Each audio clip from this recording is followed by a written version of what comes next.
할배, 여기 말보로 레드 소주 과자 몇 개 가져다 줘요. 돈은 줄라니까. 학생 같은데 신분증 좀 보여주시겠어요? 요즘 주류 단속이 심해요. 아, 그냥 달라고. 이봐 할배, 우리 딱 보면 몰라? 너가 좋아하는 성인이잖아. 자꾸 소란스럽게 만들래? 할배, 여기 장사 접고 싶어? 신분증 좀 보여주세요. 야, 너 몇 살이야? 피도 안 마른 놈한테 반말 들으니까 기분 좋냐? 그러니까 너희 엄마가 죽은 거야. 너 낳고 말이야. 요양병원에서 평생 살고 싶어? 안녕하세요. 전남 목포에서 큰 편의점을 하나 운영하고 있는 63살 이석진이라고 합니다. 여러분은 어떤 계절을 좋아하시나요? 저는 가을을 가장 좋아합니다. 가로수길 단풍나무 아래에서 천천히 걸으며 사색하는 것이 삶의 낙입니다. 유달산 자락에 펼쳐져 있는 길을 따라서 운동하다 보면은 어떤 잡념도 씻은 듯이 사라져 기분이 좋아집니다. 여기가 무릉도원이 따로 없지 않겠습니까? 여러분에게도 이런 경험을 경험시켜 드리고 싶습니다. 제가 서울에서 살다가 시골인 목포에 내려온 이유는 시골에 대한 애착이 있었기 때문입니다. 저는 맑은 물과 공기 한 모금이면 모든 병이든 다 치유된다고 믿는 사람입니다. 아침이 다가오면은 저희 몸은 직감적으로 일어납니다. 오랜 선수 생활이 만들어준 작은 습관이었습니다. 선수 때는 매일 아침 구보 10km를 하고서 본격적인 운동이 시작됩니다. 최고가 되기 위해서는 최고의 노력이 있어야 합니다. 저는 이 사실을 언제나 머릿속에 담고서 운동했습니다. 거대한 새가 무리지어 움직이는 모습을 보니 기분이 덩달아 좋아집니다. 들숨날숨을 반복하며 조깅을 하다 보면은 내가 확실히 많이 죽긴 했다는 생각이 많이 듭니다. 지금은 10km는 고사하고 3km도 많이 벅찹니다. 아무래도 나이가 있다 보니까 어쩔 수 없는 일이겠지요. 또래에 비해서는 건강한 편이겠지만 말이죠. 운동을 끝내고 아침에 뜨뜻한 물로 샤워 한 번 하면은 아주 개운합니다. 아침에 보리밥과 고추장과 시금치 된장국으로 밥을 먹었습니다. 그리고 출근을 할 준비를 합니다. 저는 항상 출근을 할 때는 정장을 입고 다닙니다. 그래야 젊은 사람들이 늙은 사람을 무시하지 않습니다. 아, 이 사람은 보통이 아니겠구나란 것을 어렸을 때는 얼굴로 보였지만 지금은 그 역할을 옷이 대체하고 있습니다. 출근이라고 해봤자 정산이 전부입니다만 이런 소일거리라도 해야 삶에 활력이 생길 것입니다. 요즘 들어 밤잠을 설치고 있습니다. 불량 학생들 때문입니다. 새벽에 무슨 일이 생기면 필히 전화라 하고 알바생인 지민이에게 일러두었습니다. 아무래도 야간 알바 같은 경우 여자가 하기에는 조금 무리가 있다고는 생각했습니다. 하지만 요즘같이 첨단 시대에 무슨 일이 생길까 싶었습니다. 사방에 CCTV가 설치되어 있습니다. 무슨 나쁜 일이라도 생기면 잡혀가는 것은 시간 문제일 텐데 말입니다. 사장님, 이제 새벽은 힘들 것 같아요. 고등학생처럼 보이는 애들이 술하고 담배를 달라고 난동 부리는데 어떻게 할 수가 없을 것 같아요. 가게에 침도 뱉고 더 이상은 못하겠어요. 그럼 며칠 쉬다 올래? 아니면 이제 퇴직금 받고 완전히 퇴사할래? 오늘부터 당분간은 내가 야간에 들어가긴 할 건데 이 해결되면 다시 근무할래? 저도 돈이 필요한 상황이니까 일이 해결되면 다시 근무하고 싶어요. 지민이는 놓치기 싫은 인재였습니다. 성실하고 일도 꼼꼼하여 무엇 하나 실수 없는 그런 아이였으니까요. 그래서 더욱 이 문제를 해결해야만 했습니다. 편의점을 운영하면서 가장 큰 골칫거리가 불량 학생들이었습니다. 담배 사는 것은 물론 행패까지 부리고 심지어는 고함까지 질러가면서 불법을 저질렀으니까요. 아무것도 모를 나이에 부모님이라는 울타리 안에서 자라는 아이들이니 그럴 수 있다고 이해한다 쳐도 도를 넘기면은 가만히 있어서는 안 됩니다.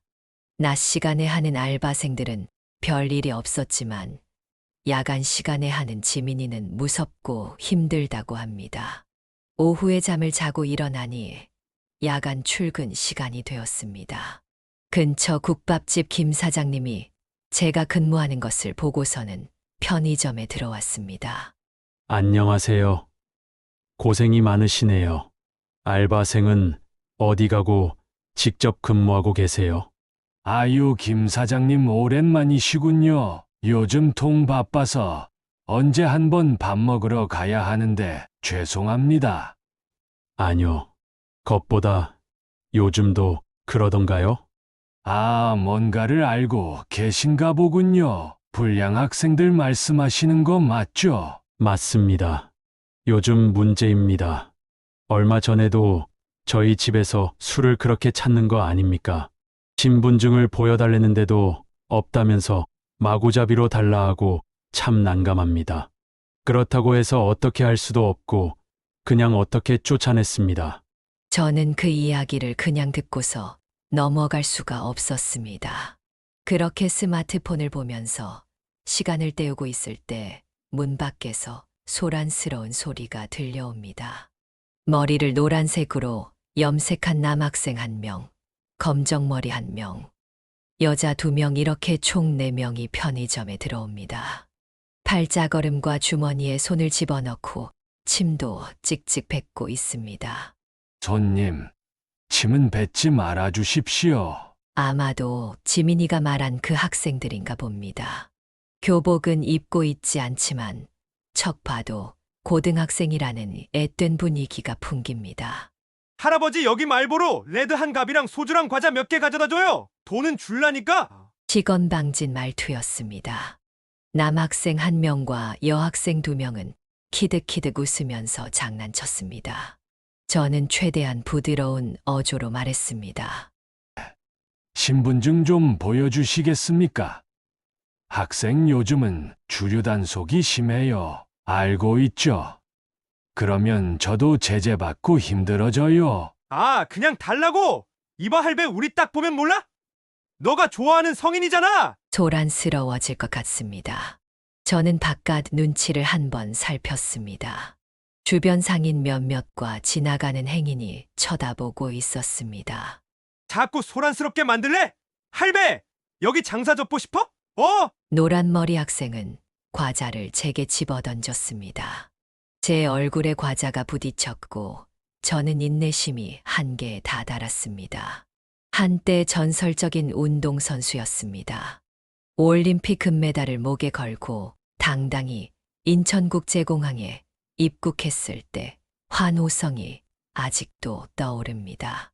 아니 내가 내 돈 주고 구매하겠다는데 왜 이렇게 소란이냐고. 마음을 먹고 자시고 이런 학생들은 손찌검 한 번이면 전부 엎어드릴 수 있었습니다. 하지만 그렇게 된다면 폭행죄로 일이 커질 것이 분명했습니다. 더군다나 저는 운동선수였습니다. 명예실추와 함께 엄청난 후폭풍이 저는 두려울 수밖에 없었습니다. 남학생은 주변 물건을 닥치는 대로 집어들어 가게에 내팽겨쳤습니다. 야 이래도 안 줘? 야 너 몇 살이야? 이렇게 피도 안 마른 놈한테 반말 들으니까 기분 좋냐? 응? 그러니까 너희 엄마가 그래서 죽은 거야. 너 낳고 말이야. 저는 화를 참는 법을 배웠습니다. 개가 짖는다고 해서 화를 내는 이는 없습니다. 그 노란 머리 학생에게 묘하게 술 냄새도 풍겨왔습니다. 저는 이 상황을 어떻게 슬기롭게 넘어가야 하나 고민했습니다. 뒤에 서 있는 검은 머리 남학생과 여학생들은 깔깔깔 웃으면서 심기를 거슬리게 만들었습니다. 이 사태가 어떤 상황인지 판단이 되지 않나 봅니다. 아기사 말 맞다나 머리에 피도 안 마른 아이들이 무슨 생각이 있겠습니까? 학생 그만 가! 좋은 말로 할 때 가라! 좋은 말 좋아하네. 이봐 노인네 죽을 때까지 요양병원 생활하고 싶으면 계속 그렇게 해라. 노란머리 학생은 편의점 기물들을 발로 찼습니다. 그리고 냉장고에 있던 음료수들도 매장에 집어던지기 시작했습니다. 이래도 안 줘? 이래도 안 줄 거야? 계속 화나게 할래? 그래서 말이야, 너희 엄마 아빠가 죽은 거라고. 할배 너가 그렇게 답답하게 처사는데 누가 좋아하겠어? 이봐, 우리 아빠 변호사야. 이딴 거 얼마 하지도 않고 너만 더 고통받을 건데 계속 그따구로 할 거야? 내 친구들 부모님도 전부 의사, 판사, 회계사라고. 이딴 쥐똥만한 편의점 하나 무너뜨리는 거 아무것도 아닌 거 알아? 바깥을 보니 더 많은 사람들이 모여 있었습니다. 보니까 몇몇 사람들은 동영상 촬영도 하고 있었습니다. 멀리서 보니 제 알바생 지민이도 서 있었습니다. 아마도 소란스러워서 나왔겠죠. 저는 한숨을 후하고 쉬었습니다. 야! 방금 한숨 쉬었냐? 그러니까 죽을 날이 온 거야. 죽어라! 담배도 못 파냐? 야, 쫄리지 너! 나랑 한번 싸울래? 너 같은 노인네는 내 주먹 한 방이면 그냥 죽을 것 같은데 어때? 무섭지? 천국 가고 싶어? 천국에서 너 엄마 아빠 보게 만들어줄까? 여학생들은 남학생의 막말에 더욱 크게 웃었습니다. 학생 후회할 자신 없어. 후회 좋아하고 있네. 그건 너 같은 노인네나 하는 거고. 저는 카운터를 나왔습니다. 그러자 남학생은 제게 주먹을 날렸습니다. 저는 팔뚝을 잡고 제지했고 멱살을 잡았습니다. 뭐야? 이 새끼 왜 이렇게 힘이 세냐? 야! 놔! 손 놓으라고! 안 놔! 안 놓으냐고! 죽고 싶어? 야, 뭐해? 그때 남학생과 여학생은 제게 달려왔습니다. 저는 금메달리스트입니다. 혹독하고 절박한 환경 속에서 고된 훈련을 통해서 얻게 된 결과물입니다. 세상 경험 1도 없는 아이들이 제게 달려와 봤자 뭐가 달라지겠습니까? 저는 학생을 들어올려 집어던졌습니다. 그걸 보자 다른 남학생은 제게 주스를 던졌지만 옆으로 비껴나갔습니다. 노란머리 남학생은 벌떡 일어났습니다. 다시 주먹이 허공을 가르며 날아왔습니다. 저는 다시 그의 팔목을 잇는 힘껏 잡았습니다. 저는 반사적으로 팔목을 꽉 잡았습니다. 그동안 단련된 힘은 세월이 흘렀어도 배신하지 않았습니다. 노란머리 남학생은 당황한 기색이 역력했습니다. 뭐야? 왜 이렇게 힘이 세냐고? 노란머리 남학생은 팔을 빼려고 안간힘을 써보지만 제 소나귀에서 벗어나올 수는 없을 것입니다. 저는 단호한 눈빛으로 그를 바라보며 낮은 목소리로 말했습니다. 여기서 그만두는 게 좋을 거다. 넌 아직 인생이 길다. 길고 나발이고 꺼져! 노인네 새끼야! 노란머리 남학생의 동료들은 물러서지 않았습니다. 닥치는 대로 물건을 집어던졌습니다. 병이 벽에 부딪히며 깨졌습니다. 매장은 난장판이었습니다. 노란머리 남학생이 튕겨나가자 이번에는 검정머리 남학생이 달려들었습니다. 저는 그의 움직임을 예측하고 팔을 잡아서 중심을 무너뜨렸습니다.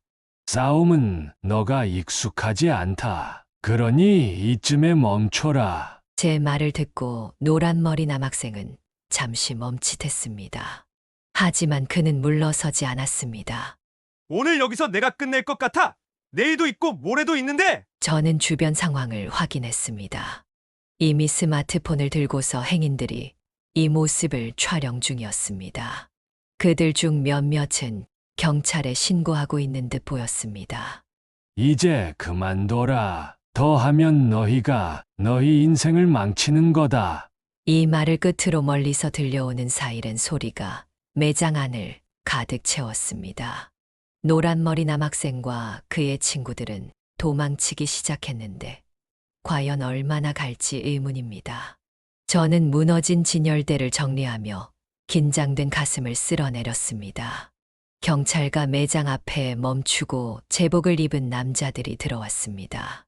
저는 다시 한번 심장이 뛰었습니다. 제가 잘못하면 남학생들과 쌍방폭행으로 끌려갈 수 있기 때문이었습니다. 경찰관들은 간단한 조사를 했습니다. 그러니까 무슨 일이냐면 CCTV 속에서 보이는 학생들이 술, 담배를 산다길래 제가 신분증을 요구했습니다. 그러자 학생들이 소리 지르면서 그냥 달라는 겁니다. 계속 그러길래 저는 완강히 안 된다고 말했습니다. 실랑이가 계속되면서 몸싸움이 일어난 겁니다. 학생들은 제게 유리병을 던졌습니다. 저는 어쩔 수 없이 무력을 쓴 거고요. 경력이 많아 보이는 경찰관은 다른 경찰관 한 명에게 학생들을 찾으라고 명령했습니다. 경력 많은 경찰관은 저를 알아보는 것이었습니다. 한때 레슬링 선수였던 저를 알아보는 사람이 몇몇 있긴 했습니다. 나이가 지긋한 사람들밖에 없었지만요. 저를 아시나 보군요. 알아봐 주셔서 감사합니다. 맞습니다. 목포에 있는 이유는 어머니 고향이기 때문입니다. 얼마 후 학생들이 경찰차에서 끌려와 젊은 경찰관과 함께 매장에 들어왔습니다. 남학생과 여학생 부모님도 얼마 뒤에 왔습니다. 남학생들과 여학생들은 무릎을 꿇고 손이 발이 되도록 빌었습니다. 두 눈에는 달동 같은 눈물도 흘리고 있었습니다. 정말 죄송합니다. 전부 배상할게요. 정말로 죄송합니다. 배상으로는 힘들 것 같다. 피해 보상도 받아야 할 것 같아. 알바생이 너희들 때문에 그만둔다고 했다. 그걸 단순히 돈으로 계산하는 건 무리다. 학생들의 부모님은 제 말에 죄송하다는 말뿐이 하지 않았습니다. 경찰관들도 학생 부모님들이 전부 배상해 준다고 하니 그냥 넘어가는 편이 학생들 미래를 위해서도 바람직한 것 같다고 말했습니다. 저는 고민하는 척 했습니다. 애초에 학생들에게 무슨 처벌받기를 원하는 것은 아니었습니다. 다만 갱생하길 원했습니다. 이 학생들은 대한민국의 든든한 미래의 청년들입니다. 그런 청년들이 처벌로 인해 앞길이 막힌다면 경제적 손실입니다. 노란머리 남학생의 아버지 되는 자식의 한심한 모습을 보며 손을 들어 올렸습니다. 저는 그 순간 그 손을 막았습니다. 괜찮습니다. 아직 어리잖아요. 학생들도 반성하는 것 같으니 저도 그만하겠습니다. 밖에서 스마트폰으로 촬영한 영상을 학생의 부모님들은 번갈아서 보며 탄식을 내뱉거나 험악하게 표정이 변했습니다. 미성년자 주류구매 시도, 기물 파손으로 인해 저는 막대한 손상을 입었습니다. 학교에 이를 알릴 것이며 요양원 봉사활동으로 그 배상을 해주셨으면 합니다. 경찰관과 부모 모두 제 발언에 고개를 끄덕이고 상황은 얼추 정리되는 듯 싶었습니다. 전부 떠나자 지민이가 깨진 병과 기물 정리를 도와주었습니다. 저는 그만하라며 손짓했습니다. 그만하거라. 내가 할 테니까. 괜히 손 베면 아프잖아. 아니에요. 제가 알바생인데 저도 도와야죠. 며칠 뒤 물건을 정리하고 있을 때였습니다. 불량 학생들 4명이 제 가게에 찾아왔습니다. 저는 무슨 일인가 싶어서 불량 학생들을 쳐다보고만 있었습니다. 순간 긴장감이 올라왔지만 학생들의 표정은 사뭇 진지했습니다. 그들은 문 앞에서 고개를 숙인 채 망설이는 기색을 보였습니다. 사장님, 저번에는 정말 죄송했습니다. 노란머리 남학생이 조심스럽게 입을 열었습니다. 그는 머리를 검은색으로 다시 염색하고 깔끔한 차림새로 바뀌어 있었습니다. 다른 학생들도 모두 고개를 숙이며 사과의 뜻을 전했습니다. 우리가 그땐 정말 철이 없었어요. 이번에 부모님께 정말 많이 혼났고 학교에서도 선생님께 꾸중을 들었어요. 그런데 저희가 반성하는 마음으로 여기 찾아온 이유는 사장님께 진심으로 사과드리고 싶어서입니다. 그들의 태도는 진심이 느껴졌습니다. 한동안 아무 말 없이 그들을 바라보던 저는 학생들의 진정성을 확인한 후 부드럽게 웃으며 대답했습니다. 그래. 반성하고 다시 좋은 길로 가려고 한다면 그걸로 충분하다. 사람은 누구나 실수를 하면서 배우는 거야. 너희가 이렇게 찾아와서 사과하는 것도 큰 용기다. 노란머리 학생은 손에 들고 있던 작은 봉투를 내밀었습니다.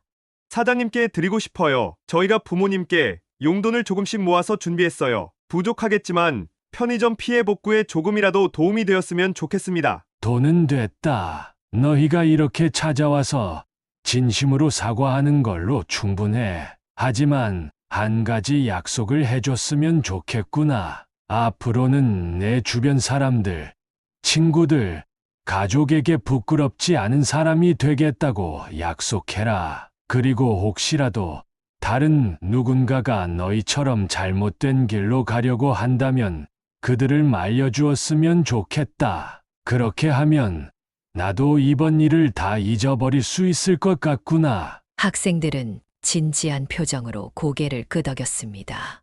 그 후 학생들은 손수 만든 카드를 내밀었습니다. 카드에는 그날의 잘못에 대한 사과와 반성의 문구, 그리고 앞으로 더 나은 사람이 되겠다는 다짐이 적혀 있었습니다. 저는 그 카드를 받아들고 미소 지으며 학생들을 격려했습니다. 고맙다. 얘들아, 이번 일로 너희가 한층 성장했다고 믿는다. 힘든 일이 생기면 언제든 나에게 와도 된다. 괜히 혼자서 끙끙대지 말고. 그날 이후 그 학생들은 가끔 편의점에 들러 인사를 하거나 간단한 심부름을 도와주며 적극적으로 도움을 주었습니다. 그들 중 일부는 학업에 더 열중하기 위해 학원에 다니기 시작했고, 또 다른 몇몇은 봉사활동을 하며 주변을 도우려는 모습을 보였습니다. 몇 달 후, 그들 중 한 명이 편의점에 작은 화분을 들고 찾아왔습니다. 사장님, 이건 저희가 사온 화분이에요. 예쁜 꽃이 피면 사장님께서도 힘을 얻으셨으면 좋겠어요. 정말 감사드려요. 이제는 편의점에서 학생들의 밝은 인사와 웃음을 보는 것이 일상이 되었고, 그들은 제게 새로운 희망과 기쁨을 선사하는 작은 등불 같은 존재가 되었습니다. 제가 느끼는 행복은 그들의 변화를 통해 스스로 더 나아지려는 의지가 있다는 사실에서 나오는 것이었습니다. 그렇게 우리는 모두 조금씩 더 좋은 사람이 되어갔습니다. 구독자 여러분, 제 사연은 어떠셨나요? 좋은 게 좋은 거라고 저는 제 부모님에게 자주 들었습니다. 제가 그 학생들에게 꾸짖고 강한 처벌을 내릴 수도 있었지만 저는 하지 않았습니다. 사람 된 돌이라면 언젠가 자신이 한 행동을 부끄럽게 여길 날이 올 것입니다. 저는 그런 날이 올 거라는 것을 알고 있었기에 그런 것이었습니다. 다행히게도 이 불량 학생들은 빨리 깨달은 것 같습니다. 그럼 건강한 새해 보내십시오. 제 사연이 즐거웠다면 구독과 좋아요, 알람 설정해 주시면 고맙겠습니다.